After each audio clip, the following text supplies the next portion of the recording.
do bairro de Taquaril, muitos chamam de favela, para o mundo. E olha que não é para o mundo comum, não. Com vocês, pastor Jair, que vai contar essa história linda para nós. Pastorzão, e aí? Tudo bem, Cris? Graça e Que paz. bom, tá bonitão, né, rapaz? Que as pessoas querem conhecer um pouquinho do Jair. Muitos conhecem o pastor Jair, mas e o Jair? Como é que foi a infância? É o mais velho? É o do meio? Dos irmãos? Como é que foi o pai? Como é que foi a mãe? Vamos lá. Sou Jair, né? Nasci em 69. Meus pais tiveram 12 filhos. Geração antiga, isso fazia muito, né? Jacó, né? E meu pai faleceu, quando ele faleceu eu tinha 4 anos. E a minha mãe que foi a guerreira, né? Lutou com a gente e guerreou, orou, e nós estamos aí. E na favela, né, no Taquaril, né, graças a Deus, a gente se tornou pastor, se tornou ganhador de almas, para a honra e glória do Senhor Jesus Cristo. Né? Sua infância, você foi um menino bagunceiro, que corria atrás de tudo, subia em árvore, como foi isso aí? A minha infância, ela foi boa, mas em certos momentos também muito sofrida, né? No ano de 1970, né, com aquela febre, aquela epidemia da poliomielite, paralisia infantil, eu fui um dos que fui escolhido para pegar. E fui alcançado por ela, sofri bastante, quando eu tinha 1 ano e 11 meses, em 70, né, a medicina não era tão avançada, não sei o que aconteceu, se eu tomei só a primeira dose ou a segunda dose, mas né, ficar preso na primeira e na segunda, né? Passei por isso, tive que passar por isso. Deu uma febre muito alta, 39 para 40 graus de febre, minha mãe levou para o Hospital da Baleia, e quando chegou lá, a febre era a paralisia infantil. Estava contaminado com essa doença, essa enfermidade, né? E quando a minha mãe teve essa notícia, né? Com muitos filhos, sofrimento. E agora, um filho com essa doença, com essa enfermidade, foi um baque para ela, né? O médico pega e falou que não tinha mais jeito, né? E tudo, eu não consegui levantar nem o pescoço, caiu tudo, não tinha comando mais. E com muita febre, a febre não passava. Então, minha mãe teve que ir para a fé, né? Porque a medicina trouxe um desânimo muito grande para ela, né? Ela levou o filho com a febre para socorrer, né? Para, quem sabe, tomou, não sei, tinha na época, Novagina, alguma coisa assim, e passou de boa. Mas só que o que falaram para ela não era isso. Era paralisia infantil, era poliomielite, e o filho dela ia morrer, ou se sobrevivesse, praticamente vegetal, ou, se tivesse sorte, cadeira de roda, né? Isso foi falado para ela na época.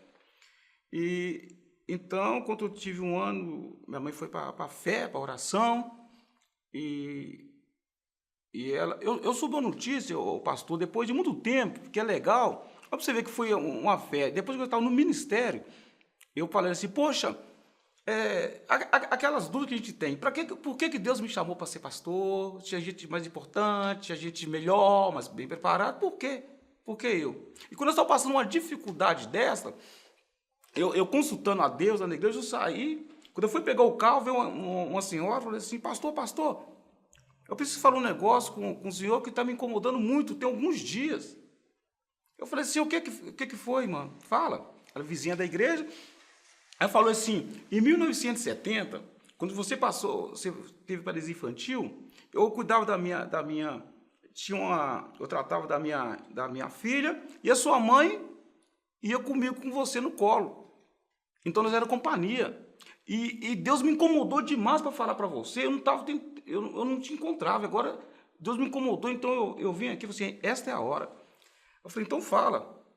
Ela falou assim, quando ela ia com você no braço, ela ia orando, eu falei assim, eu tenho que cuidar do meu filho. Ele não vai morrer, porque ele vai ser ainda um grande homem de Deus. Eu falei assim, tá explicado. Então Deus, eu era para ser assim, porque a minha mãe profetizou isso. Então foi para a fé, ela foi para a oração, ela falou que eu não ia morrer.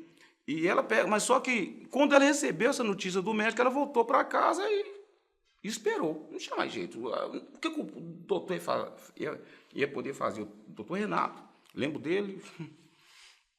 E minha mãe voltou para casa, me deu muito banho, rolou no jornal, aquelas coisas de mãe, orou e orou. Quando fez um ano, mais de um ano, e assim, ela voltou comigo vivo, para surpresa do médico. E eu comecei a andar até. Passou aquele pior momento e tudo, e quando ele me viu, ele pega e assustou.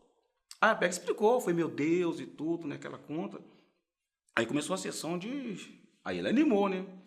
Mas aí a sequela já estava com os braços, já estava começando a andar, mas com a perna toda ruim, com o pé meio torto, aí fez cirurgia aqui, aí ficou mais fácil, agora dá para nós entrar. Mas o primeiro momento foi desanimador para minha mãe, e Deus fez esta obra. Eu não me sentia pior do que os outros meninos. Então eu fazia bagunça, e graças a Deus a minha mãe e meus irmãos me tratou como fosse uma pessoa normal. A gente fala assim, mas é normal. Não é normal. Às vezes as pessoas querem falar pra gente que a gente é normal. Não é, a gente sabe que a gente não é. A gente sente, a pior coisa que tem é quando eu ia passando a rua, quando eu fiz 12 anos, eu usei aquele aparelho, eu ouvi as pessoas olhavam para mim quando eu estou olhando, quando eu passava, aquele olhar nas costas da gente, dó, coitado, né? A gente sabe, é aquilo que mais machucava a gente. Mas na minha família, com os meus amigos, aí sim, eu me senti uma pessoa normal, legal. Quando a pessoa trata, não com dó, não, coitado, a gente se sente bem. Eu tenho um orgulho, né? Mesmo com paralisia infantil, eu pude ser corrigido igual todo mundo, eu pude subir. Joguei bola, né? Joguei bola. Ponta direita? Fui desentravante já na vida. E tô aí. Deus fazendo, Deus me mostrando o que aconteceu. Quando eu consultei a Deus depois de anos, eu disse, Deus, poxa, sou crente. Quando a gente pensa assim, que a gente está com moral com Deus, né? Que a gente tem crédito com Deus. Ô, seu Deus, poxa vida, tanta gente fazendo tanta coisa ruim aí, pessoa que está nem para a vida, está com as pernas boas, tudo bom, e por que você não... Poxa, Deus não podia ter me curado completo? Deus curou meu pescoço, meus braços, tudo, curou tudo.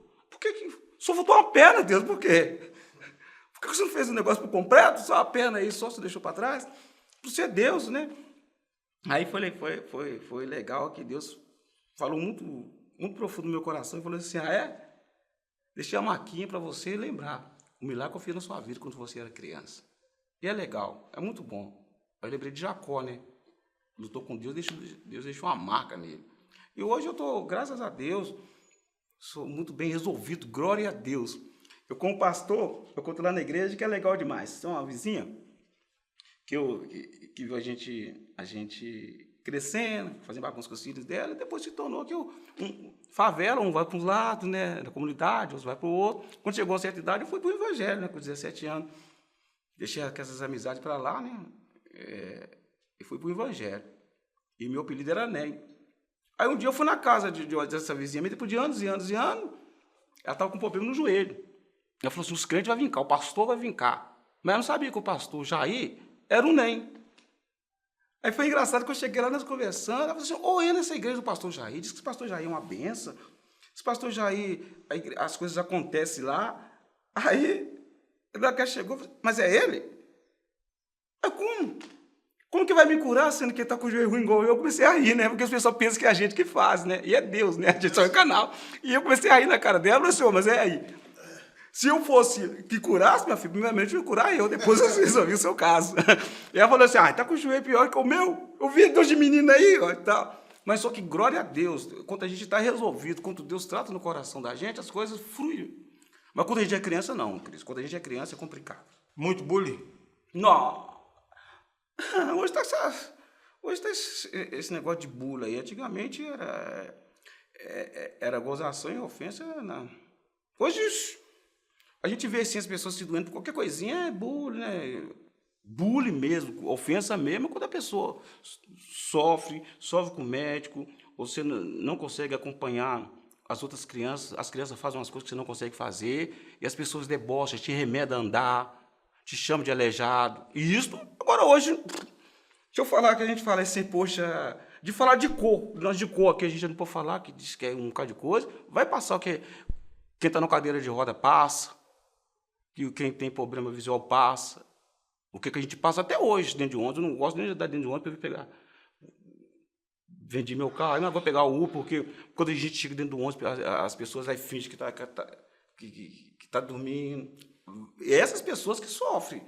Agora, hoje aí, tem gente aí que não sabe nem o que é sofrimento, mas quando eu era na minha infância, sim, era muito complicado. Eu gostava de jogar bola, numa certa época, eu estava jogando bola, eu estava com o aparelho, e na hora que eu fui com o aparelho dividir para fazer o gol, na hora que o rapaz veio, eu coloquei a perna de ferro, né? Na parede, bateu e começou. Ele chegou para mim e falou assim: o que é você? Você sabe que você machuca a gente, não pode jogar, você não pode. E acabou comigo. Poxa, eu queria brincar só E eu ouvi isso, eu tive que ouvir isso. E a gente não tem defesa. O ser humano, eu acho que falta no ser humano respeito com outras pessoas. Ele tem que ter respeito, entendeu? Eu fico pensando assim que queria que Deus me desse uma condição para a gente trabalhar na questão de quem tem problema com deficiência, né, e tudo, porque é difícil, é complicado. Aí Deus te faz uma surpresa, te dá uma bela de uma esposa, né? Nossa. Não é a mais linda do mundo? Não, desculpa a minha Valerinha é uma bênção. Mas aí Deus te dá um casamento maravilhoso, uma esposa linda. Talvez muitos achavam que você nem casava, né? O preconceito da sociedade, uma mulher nunca, não sei o quê, né? Eu mesmo, particularmente falando, isso é eu. Para mim, eu pensava que eu tinha que arranjar uma esposa deficiente igual eu. Isso era eu. Na minha mente era desse jeito, antes de Deus sarar. Tinha que ser. Uma certa época, a moça falou comigo assim: estou interessado em você e tudo e tal. Eu não acreditava nas pessoas. Aliás, antes de converter, eu não acreditava nem em Deus. Aí, ela pega e chegou. Ela ia muito bem. Aí, quando ela chegou um momento, ela falou assim: eu vou cuidar de você. Aí bateu, poxa. Eu não gosto de mim. Ela está achando assim que eu sou um inválido, um incapaz. Aí eu não quis nem conversa com ela mais. Então, eu mesmo já tinha essa questão comigo. Eu mesmo já tinha um preconceito com respeito a mim. Acho que nem jogar para os outros. A gente já tem esse conflito contra Deus não trata. Aí passou o tempo, Deus me deu. Te deu uma esposa. E por Eulaine Destino te deu também um belo filho, né? Hoje. A cara dela, né? A cara dela. Jogador de futebol. Glória a Deus. Em perfeito estado. Ou seja, talvez a velocidade que você não teve nas suas pernas, talvez não, com certeza você não teve a velocidade nas suas pernas, Deus deu para o seu filho. Como é que você vê isso? Olha que você vê seu filho ali no campo jogando, hoje o seu filho está numa grande equipe, né, que é o Santos, você vê seu filho ali jogando bola, como é que você imagina isso? É algo inexplicável, né? Só Deus faz isso, né? É Deus, e Deus não se explica. Porque o meu menino é realmente isso aí, é velocista. Colocar a bola na frente já era. Ninguém pega. E até ele foi... Depois que a gente começa a ter experiência, eu falo assim, nós como cristãos, nós temos... O que mantém a gente é a experiência que nós temos com Deus. A minha esposa, Deus me deu isso sonho, quando eu comecei a envolver demais com o ministério, eu falei, poxa, eu preciso casar. Eu estava com 27 anos. E Deus me deu ela em sonhos. Eu fico vendo aí, né, as pessoas falando que a gente tem que escolher e Deus vai. A gente tem que escolher, porque não é Deus que escolhe. Eu preferi orar. E Deus me deu... Eu era de jovem, nem comunicava muito com ela. E Deus passou um monte assim, falou, é ela. Eu pedi confirmação e foi ela mesmo. E quando eu estava... Depois de 5 anos de casado, nós tivemos o Emanuel, nosso filho. E quando... E Deus falava comigo o seguinte, que eu ia congregar aqui em BH, no Taquaril, mas eu ia morar longe. Eu não sabia por quê. Eu ia morar longe, congregando em BH. E depois Deus me deu meu filho começou a envolver com futebol. Isso há 20 anos atrás, Deus falava isso comigo, meu menino tem 15. E E hoje nós estamos lá em Santos e eu congrego aqui no Taquaril. Certa época nós estávamos lá na igreja, o meu menino orando assim, ele saiu e falou assim, pai, ele estava com 11 anos, ele falou assim, jogava no América aqui em Belo Horizonte, ele falou assim, pai, Deus falou comigo. Eu falei, Deus falou com você, Manuel? Ele falou assim, falou. Eu falei assim, como que Deus falou com você? Como que é a voz de Deus? Poxa, eu queria... Um menino de 11 anos não ia inventar, mas eu queria saber mais dele, porque o meu corpo, nós descendo da igreja, Deus falou comigo. Eu falei assim, como que é a voz dele? É uma voz grossa. Eu falei assim, o que ele falou com você? Ele falou assim, que os meus sonhos iam ser realizados. Então, eu vivo... Eu não consigo explicar o meu casamento quando Deus me deu. Eu não consigo explicar o filho que Deus me deu. Em meio a tantas circunstâncias, meio a tanto sofrimento, um menino velocista, um menino que chama atenção, um menino se envolve fácil com todo mundo. E muito legal isso. Muito saber que Deus tem caminhado com a gente. No seu lugar hoje, vários pais sonham estar. No Brasil e no mundo. Que ser pai de atleta, ainda mais jogador de futebol, um país em que as crianças já crescem querendo sonhar em ser jogador de futebol, e Deus te agracia com a bênção dessa. Como é que você deita na cama hoje e pensa assim, são quase 200 milhões de brasileiros e eu estou aqui como um cara diferenciado. Como é que é isso? É só gratidão a Deus, Cris. Não tem jeito, eu fico pensando assim que aonde Deus nos levou, o que Deus fez. Poxa, é igual nós estávamos falando, uma infância difícil, na questão alimentar, na questão da saúde, com muita dificuldade. Poxa, o meu filho hoje, um menino de 15 anos, vivendo coisa que jogador adulto não tem. Tudo que ele tem lá hoje, lá, e a gente também está desfrutando com ele, eu sou muito grato a Deus por tudo. Sou muito grato a Deus, é favor imerecido que Deus tem feito, que Deus tem para fazer, acredito que Ele vai fazer mais ainda. A minha cabeça, e para ele é uma coisa natural. Para ele estar no meio do futebol quando os pessoas estão com ele lá assim, que deixa ele lá na vila e sai correndo por causa de assédio de outras pessoas.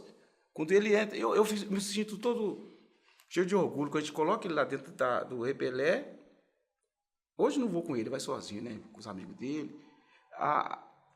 Eu colocava ele entrar no portão, não que sair dentro daqueles olhos, tudo brindar, que ninguém via que está lá dentro. Ele via a gente lá fora, mas a gente não sabe o que... E a gente fala assim, poxa, é meu filho. Quando eu vou pro YouTube, ver os trelances dele, quando eu vou ver a Justiça do Santo, está lá, Emanuel Victor. Eu só glorificar a Deus, e ele é de Deus, a gente colocou Emanuel, é Deus conosco, e a gente tem visto todos os dias os milagres de Deus, que Deus realmente está com a gente, né? O nome dele já diz tudo. O meu filho, eu estou ensinando para ele todos os dias, que não é para levantar o ego, que tudo que ele tem, tudo que ele vai conseguir, tudo que ele é Deus. Ele está sendo preparado para isto. Ele ora a Deus, congrega, é evangelista. Quando ele vai jogar nos jogos lá, quando ele está em campo, ele unge os meninos. Então é Deus, é tudo Deus. E eu só glorifico a Deus por tudo aquilo que Ele tem feito. Então eu acho que resume isso. Gratidão. O tanto de pais que me liga, como que faz para levar. E eles pensam assim que a gente consegue, que a gente tem o poder, você está lá. Poxa, você conhece o pessoal alguém no Cruzeiro, o seu menino jogou lá um ano, lá no América, como que faz? Eles não entendem que é Deus que conduz as coisas. Isso é complicado, né? Para a gente é complicado, porque as pessoas pensam que a gente tem má vontade. Não é Deus que conduz, é Deus que faz. E as coisas que acontecem na minha vida está muito além da nossa força, do nosso entendimento. Então eu vejo que é milagre de Deus. Pastorear, como é que é isso? Pastorear, eu gosto de mexer com gente, eu gosto de conversar, eu gosto de ajudar, eu gosto de sentir, eu gosto de colocar no lugar das pessoas. Isso aí para mim hoje eu aceito, pastor. ser pastor. Hoje eu aceito assim, que é o meu ministério. Fiquei muito tempo aí lutando, não é para mim, não quero e tudo. Hoje eu já está dentro. estou dentro, Aceita, rumo. entra. E de repente você está numa comunidade hoje que o seu filho se tornou e está se tornando lá um marco daquela comunidade. Dá um peso? Dá. Como assim? É o peso que a gente fica naquela, porque a gente não conhece muito. Ontem mesmo eu estava pensando, a gente não sabe a cabeça das pessoas. Esse negócio de jogador de futebol, como é um sonho de muita gente, é algo muito difícil, né? Nossa, é matar um leão todos os dias, mas dá muita mídia, né? Dá muita away. E o meu filho, como eu deixo ele bem envolvido lá com a comunidade e misturado, mas a gente fica com aquele pouco de... É isso aí. As pessoas possam olhar com outro olhar, né? Jair, hoje nós temos várias igrejas em várias comunidades. O que você acha que está faltando nas igrejas hoje para que elas venham a ter um crescimento verdadeiro? Eu acho que falta a Bíblia, falta a verdade. Eu acho que o crescimento verdadeiro vem com a palavra de Deus. Nós estamos dando muito jeitinho. Eu acho que nós temos que simplificar. Eu fico vendo assim que Jesus, ele escolheu pessoas diferentes, né? Ele conseguiu conduzir as coisas ali. O ministério dele foi uma bênção que Jesus mudou muita geração. E o evangelho que Jesus pregou foi algo simples, né? Hoje eu vejo as coisas complicado demais, complicando demais, e entra muitas ideias. Você acha assim, eu acho desse jeito, o outro acha daquele jeito, e parece que virou uma disputa. Virou algo sem rumo. Se, por exemplo, nós tivéssemos todo mundo fixado em Cristo, naquilo que ele ensinou, na Bíblia, eu acho que o crescimento seria genuíno. Mas só que hoje é muita ideia, muito astrologia, né? Parece que a Bíblia parece que a Bíblia ficou ultrapassada. Eles pensam assim. Parece que nós estamos pensando assim, vou colocar eu também no balaio. Mas só que, se nós for para a palavra genuína, eu acho que o crescimento vem de uma forma genuína. Marisa, o que ela significa para você? Marisa é minha irmã, minha amiga, minha obreira, minha conselheira. Marisa é parceirona. Nossa, Marisa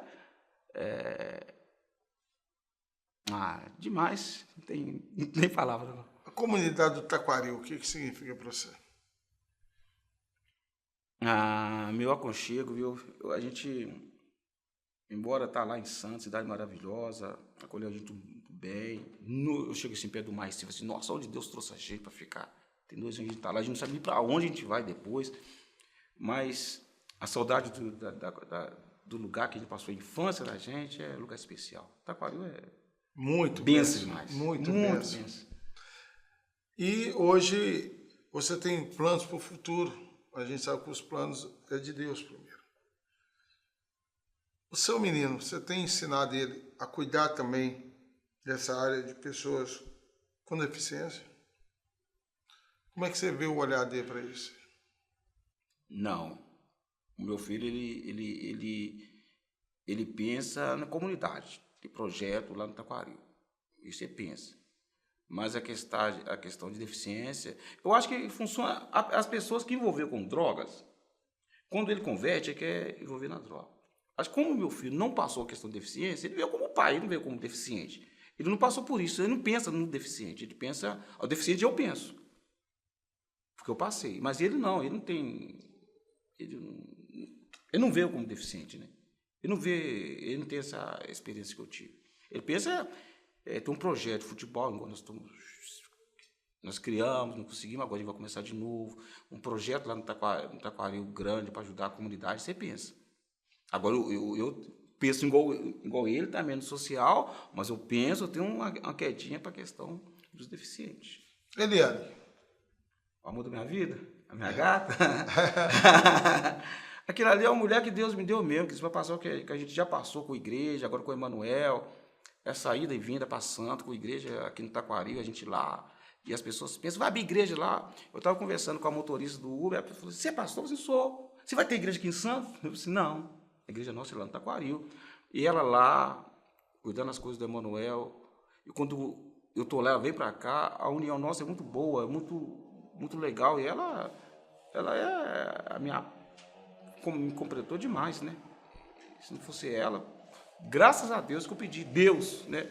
Se eu tivesse escolhido da minha maneira, acho que não ia dar certo, não. Agora ela é bênção demais, guerreira. A importância da sua infância no dia de hoje. A minha infância, sempre vai bater com a comunidade, né? E para os dias de hoje, eu acho que hoje Deus está me dando a oportunidade de fazer algo para a comunidade que eu não tive. Então, por isso que eu acho que a minha infância para os dias de hoje se resume nisso. Eu colocando a igreja à disposição do bairro, nós fizemos um trabalho com a Dia das Crianças, que nós colocamos 80 crianças lá dentro. E eu, por exemplo, quando eu era criança, ficava correndo atrás do presentinho, né? Parece que o Dia das Crianças, o dia Natal, demorava chegar. Demorava. Né? Agora parece que é rapidinho, né? Agora chega, apareceu. E a gente conseguiu, eu e a Marisa, né, com a igreja lá, a gente conseguiu dar 80 presentes, uns liga, e a gente conseguiu alegar a comunidade. As mães chegando lá, e agora a gente está querendo desenvolver agora um trabalho bom no Natal. Então é isso aí. Resume aquilo, né? Poxa, o que eu não tive, eu quero... E Deus continuar dando condição para a gente de ajudar outras pessoas. Como é que foi você levar o Manuel pela primeira vez para treinar num time? Como é que você descobriu isso? Boa pergunta, né? O sobrinho meu jogou muito tempo no Cruzeiro. Tem um sobrinho que jogou, fez 19 anos, começou a desandar, não deu certo. Foi para a Itália, até no Barcelona ele foi. E tem um atleta que é amigo da gente, ex-atleta, Giovanni, que fez um gol nas finais pro rival, né? Pro time aí, que a gente não pode ficar falando muito dele. Não, fala. E são amigos da gente, assim, que jogou com o meu menino. Aí estava fazendo uma peneira pro América, formando um time. E aí esse sobrinho meu falou assim, meu sobrinho, no dia que pega na bola, meu primo, Emanuel, aí perguntou quantos anos que tem? 7 anos, vai machucar. Não dá uma chance para ele, levou ele. Aí quando chegou lá, os pessoal lá da peneira do América endoidou com ele. Aí não que eu perguntar quantos anos que ele tinha, 7. Aí, falou assim, ano que vem você volta. Aí coloquei no time lá perto, Ferroviário, com 7 anos, a gente começou a jogar com menino de 10 anos, 11 anos, e foi pegando corpo. Aí no outro ano, eu liguei pro treinador do América, né, que a gente passa telefone, que hoje é muito amigo meu, pastor, né, dos Atletas de Cristo da Getsemane, né, o pastor Luciano Chuai. Eu liguei para ele e falei, não, a gente quer ser o menino. Aí começou, com 8 para 9 anos lá no América, e... Só Deus agora. Fez aquele vídeo lá, né, que encantou o mundo, né, aí, pessoal ligando todas as partes aí, e... Tive uma ideia estranha, né? Saí do América, fui pro Cruzeiro, né? Coisa de pai, conduzir carreira que não dá certo. Fiquei lá um ano no Cruzeiro, abandonei lá e voltei para o América de novo. Voltei para o América e teve a oportunidade de ir para o Flamengo ou para o Santos. Aí quando chegou, era para ir para o Flamengo, pegou fogo lá no Flamengo, proibiu qualquer menino para lá, nós partimos para Santos. Aí nós estamos lá até hoje. Glória a Deus. Essa história do nosso querido pastor Jair ali do Taquaril, que hoje é o pai do Emanuel. Logo, logo vocês vão ver o Emanuel aí. Amém. Em nome de Jesus. Nas mídias, jogando o seu futebol. Não sei se é no Brasil ou na Europa, ou em outro lugar que Deus quiser. Mas a história da gente, cada um tem sua história. Cada um tem suas realizações. Eu queria te pedir que você inscrevesse aí no canal, se possível também, você comentasse e deixasse aí a sua história também. Queremos contar a sua história para todos. Que Deus te abençoe e até o próximo programa.